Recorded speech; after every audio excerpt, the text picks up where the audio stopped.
Hello Harv, my name is For Planes, and as you may see, this video is called Building and Troubleshooting the SSTO for your Space Tourism series.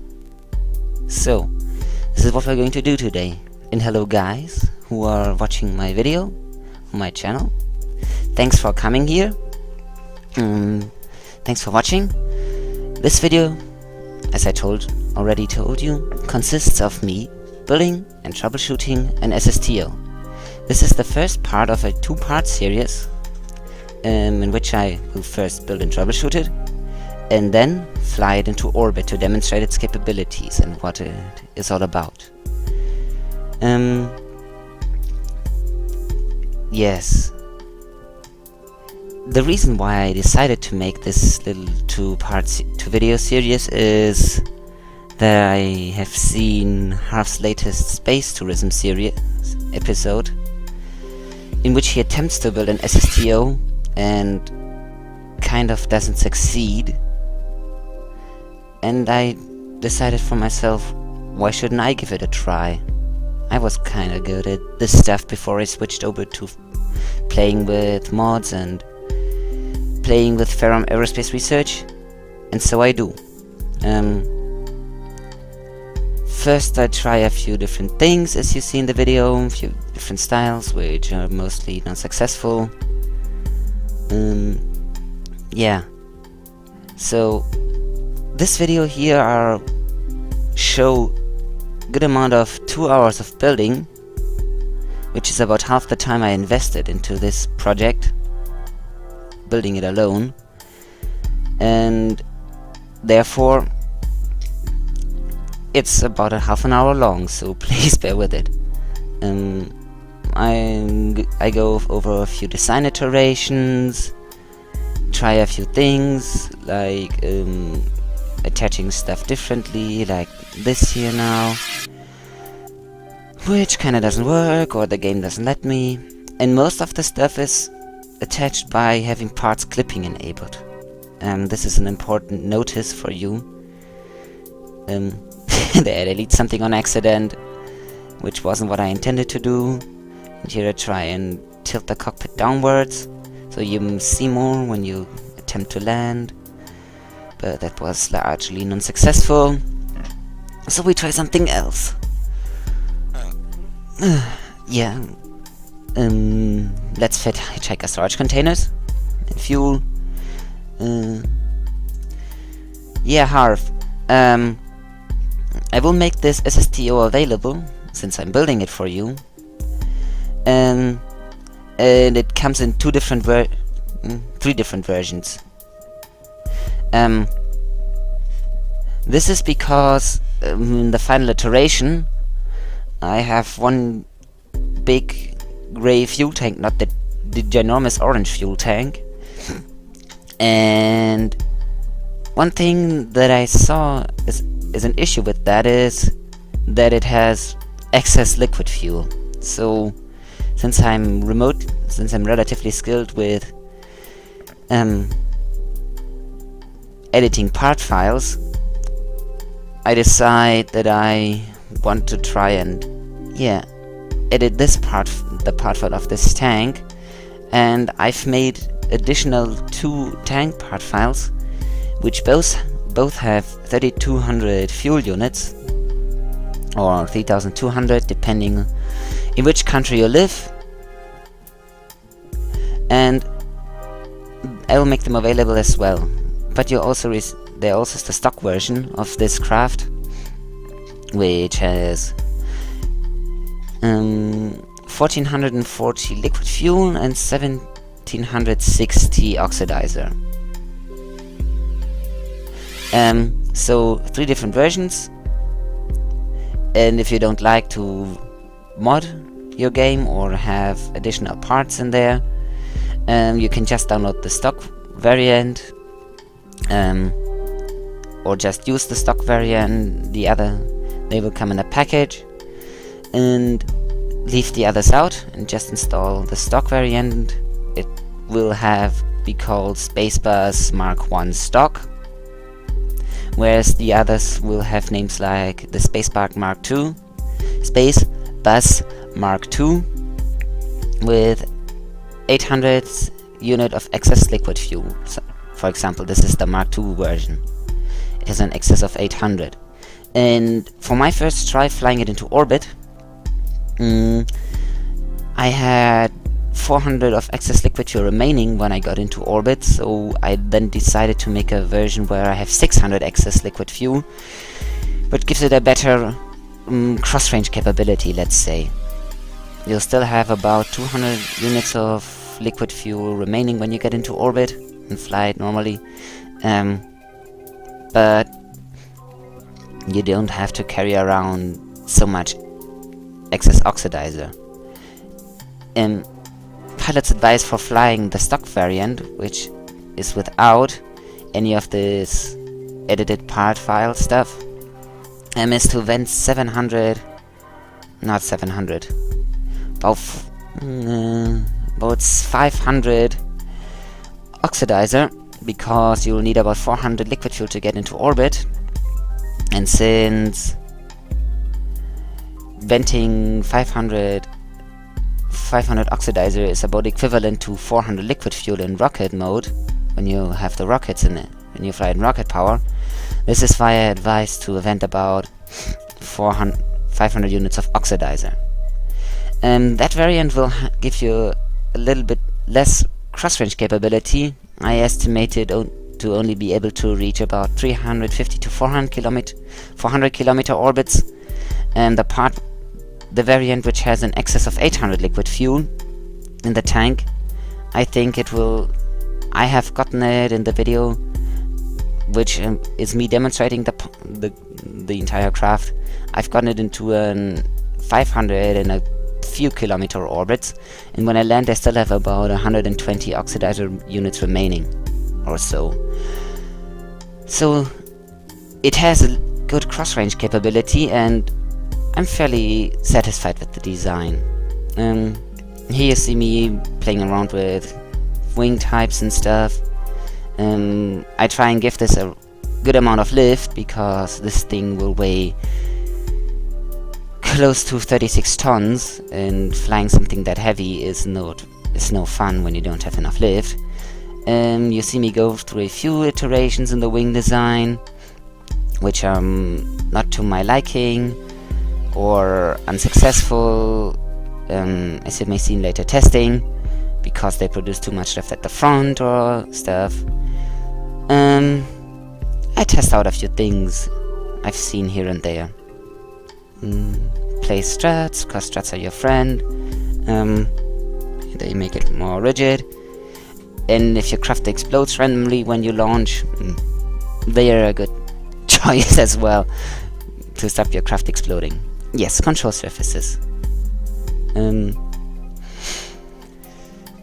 Yeah.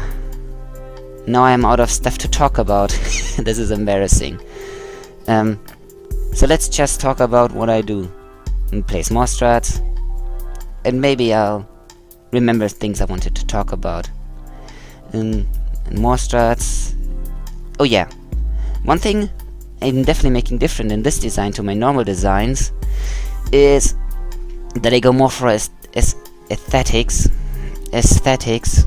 and less for efficiency, I guess that's the way to say it, because I don't play with Ferrum Aerospace Research, and most of the stuff you normally want to do is restricted by Ferrum Aerospace Research's way of the improved aerodynamic system.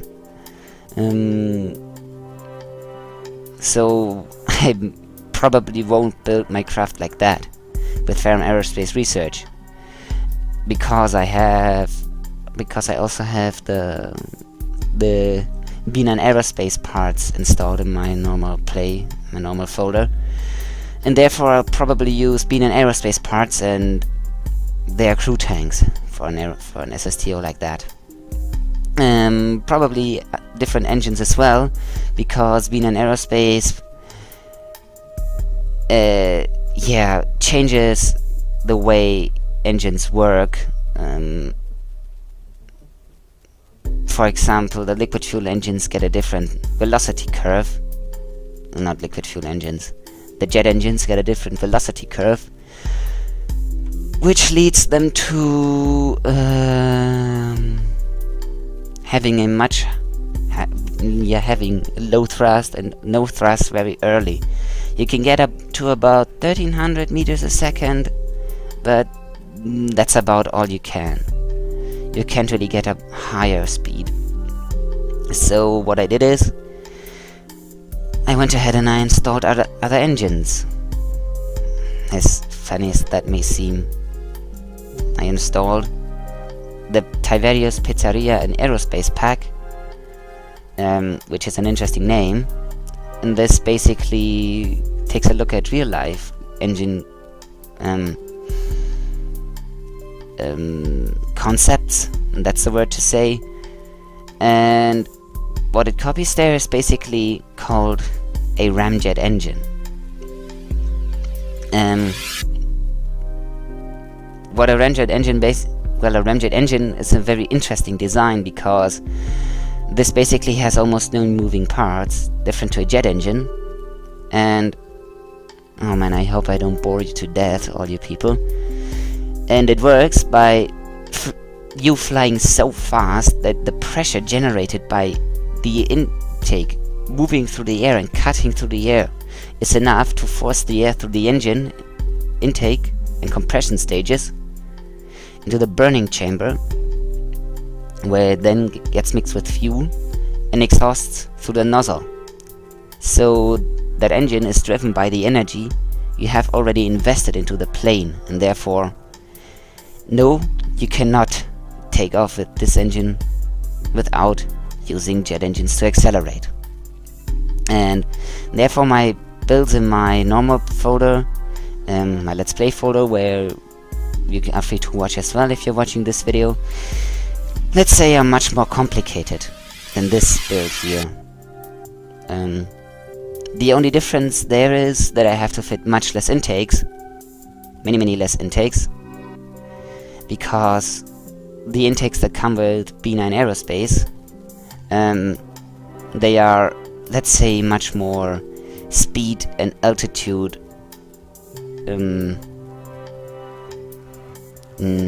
efficient is the best word I'm currently thinking about. They go from a very low speed range and still generate good amount of air, intake air at high altitudes, and you can fly, and they still work at very high speeds. And they also work through a very good pressure band, so they start depleting the amount of air they take in at about 15,000 meters at 400 meters a second, which is a lot better than the ram intakes. And yes, I quite like this design. Yeah. What you now see is the tedium that I underwent of intake placing. And believe it or not, half the time I invested into building this stuff, I was placing and assigning all these things to action groups, all these intakes, which yeah, you first place them, and then you notice that you've made a mistake. No, I didn't notice that I made a mistake because I forgot mirroring. Yeah, no, you get undercarriage, and then you have to click it and assign it to action groups. And since I have 6 intakes per engine, per jet, and 6 times 4 makes 24, makes 12 intake groups, of which I have to place every intake group, and then assign it. Let's say about 10 seconds per intake, because you have to take it out, you have to orient it the right way, makes about 2,400 seconds, 1,200 seconds, sorry, and that is about 15 minutes. 20 minutes. Sorry, 20 minutes. Intakes alone. And since I went through many different iterations of intakes, and I had to place them again after certain amounts of time, because I changed the design, and you cannot take them off and replace them because there are too many parts that are clipped in together with parts clipping, and you try and place them clipped into another part, and then the game engine decides to have a throw up and doesn't work any longer. Every time I went through another iteration, I had to go over about 20 minutes of intake placement. So this took a really long time. But I cut out most of this grindy stuff, so you don't really see any of this. But Harv, if you're building an SSTO, you have to be prepared to place a lot of intakes and spend a lot of time placing intakes. Oh yeah, you see me. Nah, I can't click the back ones. There, forget mirroring. You'll see. And then I realize when I switch to the other side, looking, I have mirroring enabled. This one gets to click, this one is to click as well. I'll later recognize that I had forgot mirroring. I have forgot mirroring for a few engines, or a few intakes. Oh yeah, and now the tedium starts. So I've skipped most of the tedium, and then we save it, assign crew, and launch it, and forget that it's still upside down. So we revert and change it, and it works. Action groups work, everything works, and we go for the first flight. And first off, I went about few, yes, time acceleration, thingy dingy. This is a fresh install. I went a couple of units of oxidizer for having a lighter craft. I changed out the fuel a little, and then we lift off. Let the engine spool up.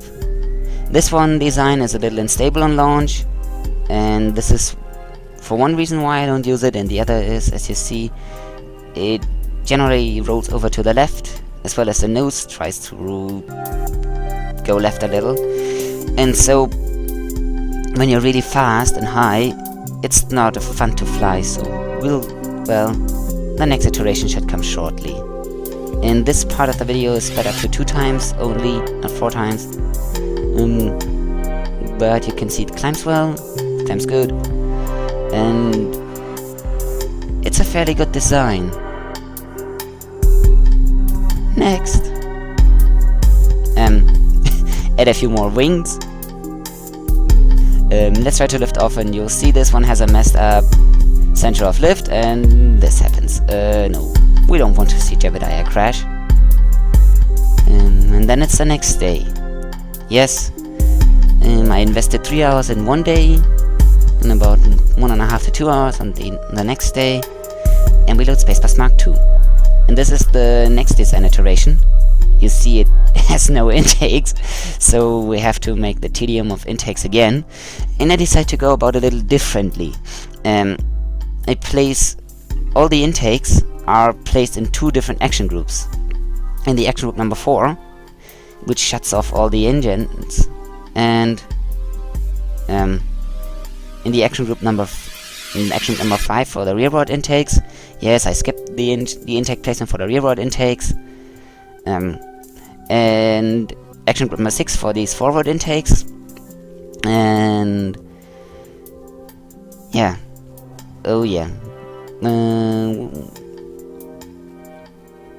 assigning into action groups, and I think, yeah, I've cut that. So there I want to fit an info drive, search everything, every part, and blah, and then I remember, oh yeah, that's part of being in aerospace.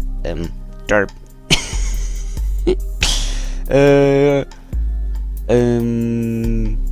Oh yeah, time for emergency shoots. We place on the struts. Let's try and do that, but it doesn't look good, so let's try and place different emergency shoots. And should take a little. Emergency shoots are in this tab, yes. And now, yeah, part count is alright. Let's go and launch this baby. And I believe then Kerberos program decides to be a troll. But don't take my word on that. Are we launching? Not yet. Oh yeah, I check if I have the struts and all. Struts and all are there. Lift and mass centers are alright. You know, oh yeah. I think they're all fitting docking ports. Think about that, but I decide, well, we can do that later. And the final iterations have docking ports. Ah, RCS. Clever me thinks ahead. And yeah, play around with placing RCS, which wasn't really successful. I placed it out of center of mass. It's placed closely to the center of mass the vehicle will have once most of the fuel is burned, and it should be all okay, more or less. Yeah, place RCS systems, since you'll need RCS blocks in order to maneuver in space, in close quarters maneuvering.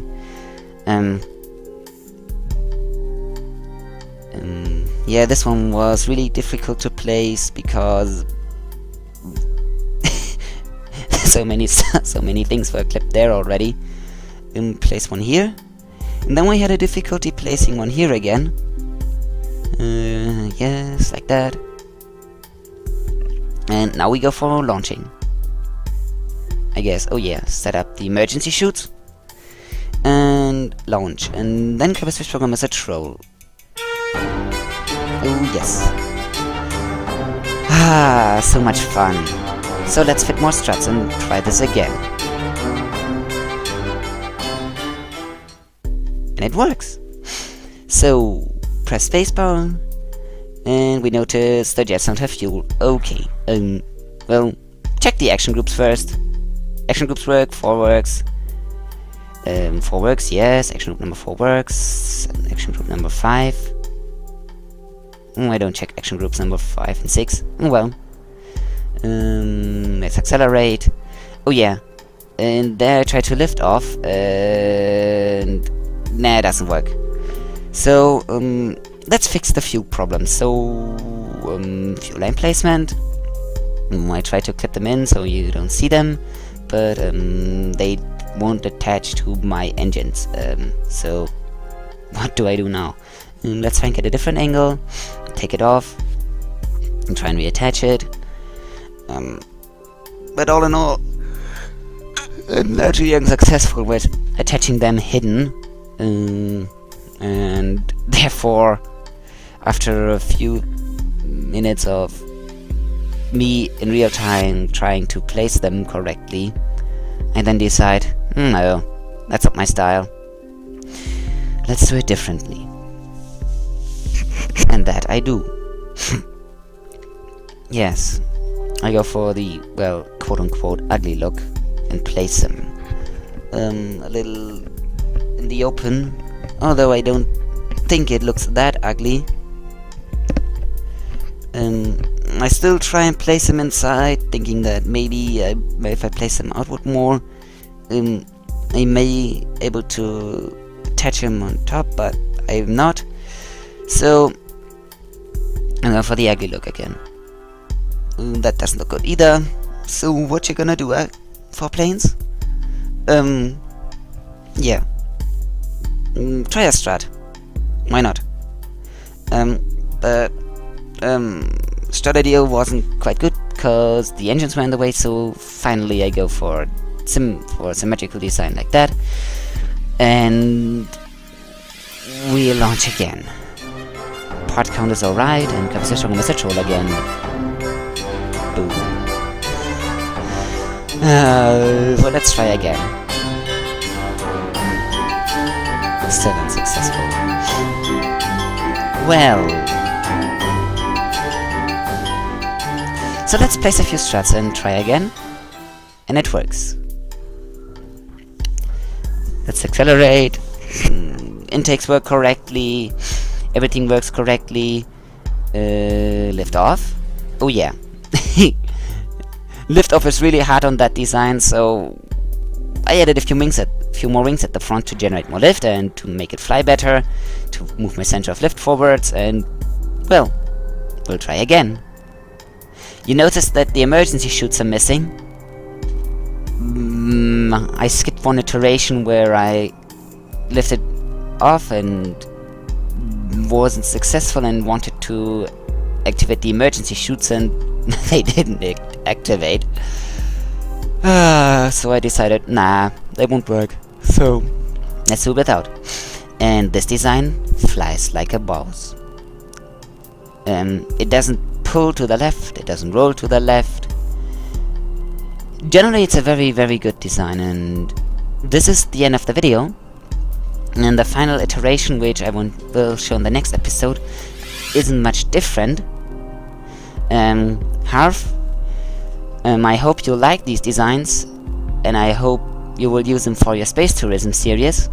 I'll show them in the next episode where I fly one into orbit and go about how to use them. I thank you awesome people for watching me, and if you've watched Harv, I thank you personally for coming here. I know you're a very busy person. Bye.